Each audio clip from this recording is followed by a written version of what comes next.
Well, we'll have to see how the rest of the process plays out. But at this point, I feel like they didn't give us the tools we really need to make informed decisions. Like, for example, if the MPC hasn't been defined as like a particular building or a collection of buildings or whatever that might be, then it would be very helpful for us in having this conversation to look at a range of things. Like, could the MPC be an improved civic center with some investments made in a neighborhood that make this an urban neighborhood that has a mix of residents and amenities that would be valuable to promoting the civic center complex, right? So we haven't seen a range of options to really help define what the MPC is. And so maybe they're starting with general observations and we'll come back through the process with what those options might be.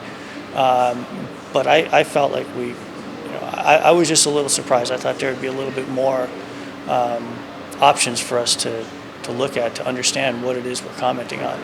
No, I'm super glad that they gave us a clean slate. I think it's important to take in El Paso and its culture and its history into consideration and starting from a blank slate, not comparing ourselves to anyone.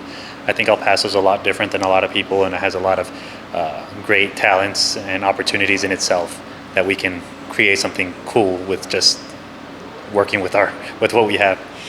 I think people had preconceived ideas, and very early on in the session, they cleaned that. And they said, no, the slate is open. It's a concept that's going to be built. We don't really have anything that is particularly set for its use. That's why we're here.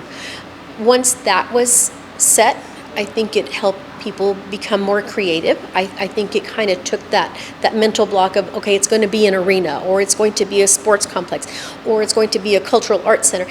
They took that away and they said, it's time for you to be creative and give us your wish list, create what could be our future, and run with it.